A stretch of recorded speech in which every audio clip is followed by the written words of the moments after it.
দাঁড়িয়ে যাবে।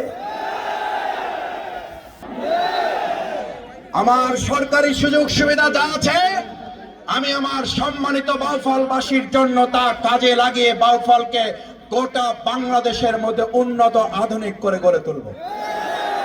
আমার প্রিয় হাসনাত আব্দুল্লাহকে একটা মধুর চ্যালেঞ্জ, কি চ্যালেঞ্জ? মধুর চ্যালেঞ্জ দেই। ইনশাআল্লাহ হাসনাত আব্দুল্লাহ যদি তার দেবিদ্বারকে এগিয়ে নিয়ে যায়, আমরা হাসনাত আব্দুল্লাহর সাথে লাইন ধরে আমাদের বাউফলকেও তার সাথে সাথে না, কোন কোন ক্ষেত্রে আমরা হাসনাত আব্দুল্লাহর সাথে প্রতিযোগিতা করব। হাসনাত আব্দুল্লাহ 200 কোটি নেবে আর আমরা পাবো না, এইটা হবে না। হাসনাত আব্দুল্লাহ বাউফলে ভালোবেসে এসেছে, তার দেবিদ্বারকে যেভাবে করে তুলবে এই ভালোবাসা দিয়ে বাউফলকে এগিয়ে নিয়ে যাবে। আমাদেরকে রেখে আগাইতে দেব না। বাঁচলে একসাথে, মরলে একসাথে, ইনশাআল্লাহ। 6 নম্বর, আমার মা বোনের এখানে আছেন, আমার মায়েরা, আমি আমার বাউফলের মা বোনদের কাছে কৃতজ্ঞ।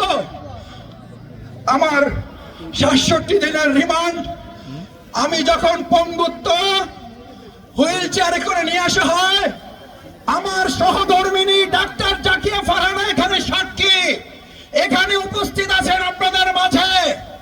আমাকে মাঝে মধ্যে গিয়ে বলতো, আজকে এক মা মেসেজ দিয়েছেন, তিনি আপনার জন্য তাহাজ্জুদ পড়ে চোখের পানি ফেলে দোয়া করেছেন।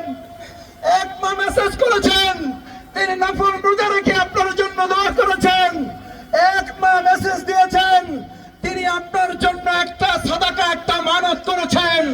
আমার মায়েরা, বোনেরা এখানে যারা আছেন, যারা আপনার এই সন্তান ছোট ভাইটার জন্য রোজা রেখেছেন, মানত করেছেন, সাদাকা দিয়েছেন, আমার 4.5 বছরের জেল জীবন, আমার 4র্থ সন্তানের শাহাদাতে আপনাদের চোখের পানি ফেলেছেন। এবার শরীরের ঘাম জড়িয়ে আগামী 12 তারিখের কেন্দ্র পাহারা দেওয়ার জন্য ভাইদের পাশে আমাদের মা বোনেরা দেয়াল হয়ে দাঁড়িয়ে যাবে।